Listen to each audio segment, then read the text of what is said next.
Welcome back to Fire Emblem Thracia 776. This is Chapter 14, which is a pretty pivotal chapter, all things considered story-wise and gameplay-wise. It's got a lot of things going on, which I will try and describe in the next 30 minutes in their entirety. This is 30 minutes at 3 times speed, so you can imagine how much of a grind this chapter was for me. And it's not always. For some reason, it just gave me trouble this time. I won't spoil what kind of trouble necessarily. You'll just have to wait and see on that front. There's this little intro here that sets up the whole siege of Tara with Edda and Lenoan, and Dean is already out in the center there. He is a very confident, not brash per se, he's pretty even-keeled, but a very capable Draco Knight, or whatever you want to call them, Wyvern Knight, what have you. With that said, he is very vulnerable in this map, as is Edda, who you get auto-deployed, and Karen if you bring her. And really, anybody can die to these ballista. So there's 4 of them, 2 on each side.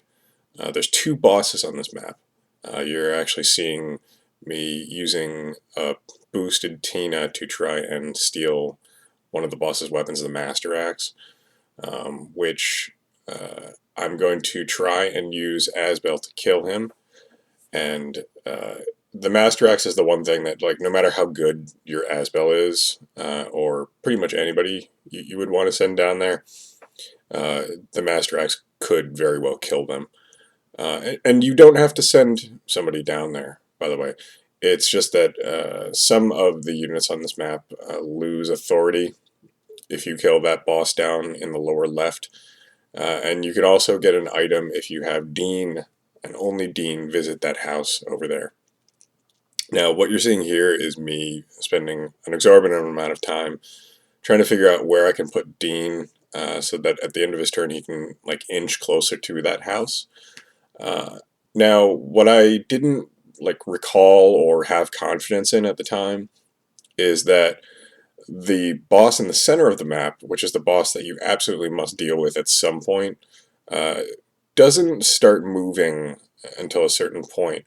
But through the course of this chapter, he actually started moving later than I thought he was going to, even. So I'm actually glad I played it safe here and didn't move Dean out. I know that at least once before I have had him move out in range of those Armor Knights on turn 1, and he's turned out fine, but I haven't done enough research on this, really, where, like, I'm confident in telling you, yes, you absolutely can safely move Dean down there. Because that boss has a bow in addition to another master weapon, so be careful of that. Here is a conversation between Homeros and Shanam, or however you want to say it. I'm not really sure what even the correct pronunciation of the real Shannon or Shannon is, and Shanam with an M is basically just it's poking fun at that name, or it's supposed to be a parody, sort of, so I don't know that it really has a canonical pronunciation per se. There's another house in the lower right, which is much easier to get to. You can send anybody down there, and there's no enemies there, and no enemies ever go there. And that has the Nosferatu tome, or Resire, as it's called in Japanese. And I gotta be honest with you, I have no idea what Resire is, but I had Asbel kill this ballista first, because I still had fantasies of moving Dean down there the normal way. And I used Elfire to kill that ballista, so just to file that away in the corner of your mind for the moment. If Nana specifically visits that house right there, then you recruit Homeros. And if your Nana's kind of weak, then it's good to have somebody able to rescue her. So that's why I usually do it on turn 2, unless I have a really strong Nana, like I give her the Elite Sword or something like that. This is a very cramped map. There's a case to be made for not deploying so many people, because it gives you more room to move around and everything, which can be nice. You can make do with the crunch space, but I would say bring more units, because I have lost units here, and if somebody who is plugging a hole goes down, then you want somebody to plug that hole. We'll see if we need to employ that here. The other houses, and by that I mean the red houses, not the like yellow and green houses or teal or whatever they are. They don't give you anything in this chapter, but if you visit enough of them, you get to visit the Gaiden, and the rewards you get are proportional to like how many houses you visit, just based on the total number of houses you visit, not the number of houses past the number that you need to qualify for the Gaiden, which is like 4 or something. So here was the first mistake that I made on this map, which was having Asbel equip Elfire down there rather than the Wind Tome that I'm pretty sure he's carrying. And that actually gave these Armor Knights a pretty decent hit on him. And they have Killer Lances, I believe, which I have a scroll on Asbel, so that's not a big deal, but they still hit pretty hard. So I think he ended up being actually 100% safe just because of how the enemy pathing works. There wasn't enough space for all of them to attack him, but there was no way for me to know that, so that was definitely a mistake. I should have had him equip Wind. And then Dean can pretty much take on any one of these Armor Knights, like maybe even 2 or 3 in a turn, but you have to watch out because they have bows. There's bow armors, there's axe armors that all have hammers, like every one of them. So if you bring Dalsin and try to make him plug anything, he's probably going to die. I brought him as like a backup wall, just in case, and like if I had a spot that was like decent for him that didn't have too many hammers coming by. So this is like, honestly, having Asbel kill this boss is kind of a waste of him, because it takes him the entire rest of the chapter to come back, and he would be the most valuable unit for killing the other boss, who you absolutely have to deal with, and for a lot of these other strong units, because like some of them have great lances and stuff, so they hit pretty hard, and it doesn't always feel good to send up your melee units against them, which is pretty much everybody else. I mean, you have Salem at this point, and then Homeros can actually like get in the mix and do some damage right away, and he has Elite, by the way, so you can pretty much get him up to promotion just about. And sages have insane promotional bonuses. But you can also do that in the next mainline chapter or the next Gaiden chapter if you qualify for it. If you're able to see through the 3 times speed, you may notice by now that I'm not visiting any of the houses. So what you get from the Gaiden is stamina drinks, essentially. You have to, like, the civilians that represent the people that you save by visiting the houses and telling them to flee or whatever, they travel up through a canyon in the next chapter, and you have to make sure they make it to the top safely. It's an escape chapter, essentially. And for each one that escapes, you get a stamina drink. So don't get me wrong, that is good. And there's also dark mages that have like rewarp staves and like, you know, Jormungand tomes that you can either give to Salem or sell. And then there's like, you know, some bosses you can kill for experience, I suppose. And that's pretty much it for that chapter. You're going to see in a minute, or maybe I already did it and I just missed it while watching this. But at some point, I actually buy a bunch of stamina drinks because the shop that's to the left of my clump of units has stamina drinks. It's one of the only shops in the game that does have them. I think there is one later, but it's like awkward to get to. You can make good use of Tina here, who I gave the elite manual in the beginning. I don't know if it showed because it was blinking so fast, and it moves fast even at normal speed when you use a manual. You can use Tina to get some experience here. She's going to miss probably some thief castings. She missed like 2 on the lower left boss in the beginning, if you didn't notice. And that doesn't use any thief staff uses, and she still gains experience in staff rank. So that's pretty good. She still accumulates fatigue, so you do have to watch out for that if you know you want to use her in the next chapter. She'll accumulate it very, very quickly. But you can also use the thief staff to disable ballista, believe it or not, which is another reason why I just love using Tina. There's so many fun things, like game-breaking things you can do like that. This whole chapter, moving Asbel around, was just aggravating because he actually has a move star, but he never procced it in this. And I feel like during this whole playthrough, he just didn't proc it that much. There's some units, like, I guess it's just that, like, single move star units, like Asbel and Fergus, they don't proc it that often because it's only 5%. So that's like, not even a large chance, statistically speaking, of proccing it even once in a chapter if you're playing for like 15, 20 turns. I mean, I guess on average that would be probably like 1 proc, and I think I do get that, but I never seem to get them when I need them on those kinds of units. Comparing them with like Pawn, who has 5 move stars, I think, and so does Tina. So Tina gets them all the time, honestly. I've had like 4 Tina moves in a row before, just because she gets a move star, and then I dance for her, and she gets another move star on her next action.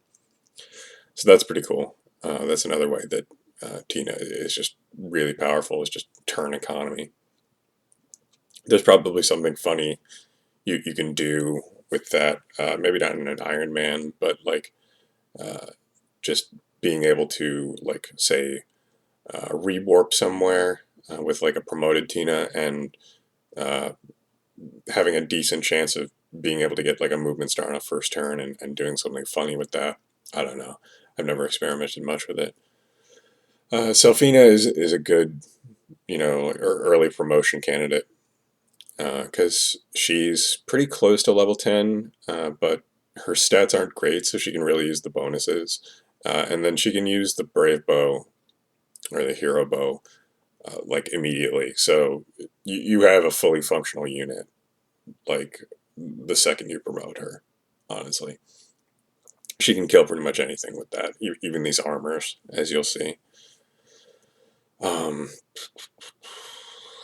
Like, the way that this game is designed, I guess, I don't know if this was like a conscious choice, but I always seem to find that no matter how I position my guys at these choke points, there's usually like a weak point somewhere, just because there's not enough like super powerful units. I guess there's like, you can have Finn with Leaf and Nana support. I actually have Nana in the middle there, so she supports all 3 sides. And then like you can have Glade with Selfina nearby, and then like if you have Fred, you can put him with Olwen support at another choke point. But like, I have one choke point with Ashi in there, and he's not like amazing. He's one of those units that is like reasonably durable, but he does seem to get hit a lot, which makes him a good candidate for Saul if you get that tome, which you have to visit the A route and either like capture or recruit the Mage Knight there. So that's what makes him good for that, because he often is hurt, but not like gravely hurt. So then he'll probably proc Sol on one of his like next 3 combats and heal himself back up. Uh, it's hard for me to explain why that makes sense, but I find it's most effective more so than on like a unit like Finn, who just never gets hit anyway. So Sol is kind of like sort of useless. Um, I think I stole like 2 Master Lances, or like 1 Master Lance and a Master Axe in this chapter. So that's actually like it might seem like a waste sometimes to disarm an enemy unit, but at least if it's a master weapon, you can put that on like Finn or somebody, and that's like a decent substitute for the Brave Lance. Believe it or not, the Master Lance is like kind of worse than the Brave Lance in a way, even though it's like the big badass weapon of each type is like the master weapon, sort of. But they actually kind of don't have great hit, so uh, if you use them, you'll probably end up having like a nasty miss somewhere, so just be careful of that. I don't know if it shows up at this speed, but there's this one part where like I just like had this mental block that I have where sometimes I think that if you put the King Sword on Nana, then she has double charm, but that's not the case. The way the King Sword works is you only get charm if you don't already have it. It bestows charm, essentially. So I realized it immediately and traded it back, but just in point of fact, that does not work. So don't do that. As such, there's not really a good way to get both somebody with the King Sword and Nana in range of everybody. I guess what you can do is put it on Leaf or somebody else with sea swords and have that person be rescued by Nana. Although that is kind of a waste of that unit. There's this part here that you just saw where uh, Nana picks up Leaf, and then like I kind of wanted to be able to use Leaf on the next couple turns. That's the kind of stuff that you get into in this chapter. Um, I personally think that this runs pretty well at 3 times speed. It was so painful to, even in real time, to watch myself be so indecisive. And I usually do really well in this chapter. I end up cleaning up everything, um, and I don't even have any close calls. I think this was like at the end of a recording session. Like I did several chapters in a row, and actually starting with the next chapter, uh, I did that chapter up through the rest of however much I got through the rest of the game in one sitting. Um, and that can be not a great thing. I think you'll find if you try to do an Ironman, or if you have done one before, that you'll play worse if you push yourself in that regard. It's better to do like if you stop having fun, or you feel yourself losing focus. That's probably the time to stop, especially when not playing casually, because you don't want a mistake to mar the rest of your run. That could have been avoided if you just had like proper rest and like were taking breaks and everything like that. That would be a good general piece of advice that I have for anybody Ironmaning, not just with this game, but any of the others. So at this point, I just said, screw it. I'm not going to have Dean try and warble around all those units. That's not the right word. I don't know what warble means, but I think you know what I'm trying to say. I just wanted to cut out the middleman and have him visit this house before it was too late. This is a 10-turn map, so it's really not that long, but it can take you an hour and a half if you're me. Dean gets a lance from this house. It's a brave weapon that gives him vantage, And it's good, and it makes Dean even better than he already is. You shouldn't feel like you have to get it in order to be able to use Dean or have Dean be effective.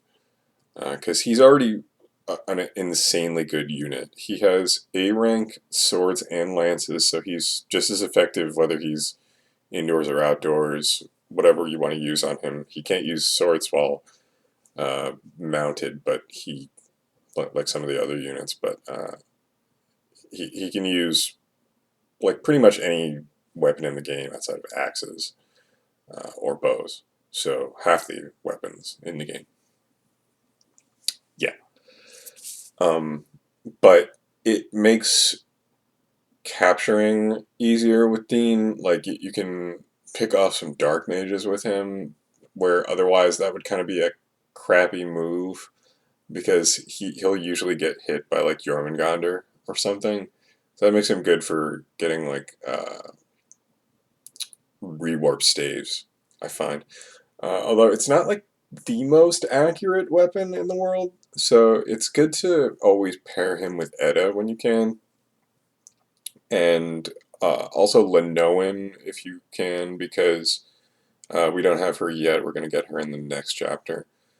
But he gets 20 instead of 10 from Lenoan. So what I like to do actually in some chapters is have Edda pick up Lenoan and just like hang in back of Dean. And it's like, in a way, it's like sort of a waste to have like 3 units committed just to like Dean included, just to make Dean better. But there are situations where it's like 16A, or maybe it's 16B, whichever the one with like Misha in it is. I like to do that with Dean because there's a lot of stuff that you have to do that you can't get to with ground units. So rather than have like Dean and Edda and like maybe Karen try to deal with it all as separate units, I kind of just like to have everything funneled into Dean. So that's something you can do. We'll see if I employ any of those kinds of tactics. And I'm sending Asbel over to get that Resire tome, which if you use Homeros and you promote him quickly, he can use that tome, and he's very good with it. If not, it's basically going to be the personal tome of Lenoan, who can use it at base level, I think. Or if not, she can do it with like just a little bit of training, but I think she can use it right away. And using it with Lenoan is kind of risky because she's just a sister, not like a mage. So she's pretty flimsy. But with what time we have left, let's talk about the 2 things that have yet to happen on this map. In like a turn or so, there's going to be some Wyvern Knights from the bottom. And they are green or allied units. And a lot of players have expressed frustration in thinking that they are allied units, although the cutscene makes it pretty clear that they're not. But, you know, I guess if you were playing, I don't remember if the old translation was sufficiently, like, it you know, explained it all that well. But, like, the new ones make it pretty clear. The reason that they're green is because this map very easily can get up to the unit limit. Believe it or not, there is a unit limit. And so that allows them to circumvent it for some reason. I don't really know why. But they wanted those Draco Knights to appear. These guys are kind of funny. There's one of those groups of units that sometimes just doesn't move. I think even right here you can see that. Yeah, 2 of them just decide not to move. And even the boss sometimes can just not move. They are kind of dangerous. Some of them have killer weapons, I think. Some of them have javelins, and I think the boss is like a silver lance or something. I do something really stupid here. Actually, I do two really stupid things here. Let's go over the one that we're looking at right now, which is so I I didn't forget that there's these dark mages that come from the right on like the last turn or the second to last turn. I didn't. It's just for some reason I thought that Fergus was going to be able to like put more space between himself and them while taking out these ballista. Sometimes as like part of a victory lap, I just like to go for these ballistas with my mounted units, and that's what I was doing with Fergus there. That is not good because there's not a lot of room up there, and there's a big long line of those guys that are about to spawn. So let's see how that plays out. But back to the Wyvern Knights. Even if they all move their full movement every turn, it's not as bad as it looks. So they're going to try and attack on this next turn. And even if you have like an underpowered squad and they get up to you, like all you have to do is avoid them on this turn. Because what's going to happen is on the next turn, you're going to get your phase. The red units are going to get their phase. And then the map ends. So the allied units don't get that extra phase that they probably should. And I don't know if that's necessarily by design either, although it does work out really well. Something similar actually happens in Berwick Saga. There's a late game chapter where you get absolutely swarmed. And like Wyvern Knights in that game are basically like the Death Squad. You don't have to fight them normally. Like you fight them as like wild wyverns sometimes, but then wyvern riders don't come until this like last chapter, and it's like you have no way of beating them. Even if I think they're like invincible, but even if they weren't, you have just no way of beating them. And the map is set up so that like as soon as they swarm you, like it ends, and I think some of them don't even attack you. But you're seeing some really scary stuff right here with Fergus. Um, Unfortunately, they are so units in Fire Emblem are so suicidal that they will, if all the two range spaces are taken, then these guys will just go right into Fergus's one range and get countered by him. Maybe that's a good thing for me. I don't really know. But uh, the other dumb thing I was talking about was that I left somebody, I think Lara, in range of one of these green wyvern riders, and I ended up having Tina thief a javelin to save her, which was completely avoidable. So that did not feel good. And this doesn't feel good either. I brought Karen over to give him a little bit of extra support. But these guys aren't, I mean, they're not like that strong for what they are.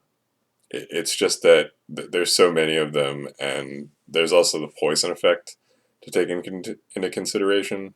So anybody who gets hit, who's on like 3 or fewer HP at the beginning of their turn, stands a good chance of dying. And you know, you don't have to attack these guys on this last turn because of what I was talking about. So if it at all is risky, don't do it. Don't bother. But if you do kill them, they're worth a ton of experience. I think you saw Edda just got like a full level there. Edda is pretty good, actually. She's not as good as Dean, but she has like C or B lances, so she can use almost everything. And uh, there's a good number of like this next chapter, not the Gaiden, but she's also good in that Gaiden. But she's good in this next chapter because there's like a lot of scrub units that you can grind on if you really want. And you can get units like Edda pretty easily up to promotion if you want. I don't know that, like, I've promoted Edda before just to say that I've done it because I like her and I probably just had like a spare knight proof lying around. I don't know. She's one of those units that I was talking about several chapters ago where, like, uh, it's like with Brighton, she's not really worth it in that regard. But let's just wait and see what happens to Fergus here. This would not be good if this goes down the way it's looking like, because he's got the Brave Sword, and I think he's got a few other like pretty full durability swords. But luckily he came out on top. Still a very, very poor mistake by me. Very sloppy play overall in this chapter. Didn't end up biting me in the ass or anything, but definitely don't play this the way I did for the most part. Don't feel like you have to kill the boss. Don't overextend yourself. Turtle if you have to, that works.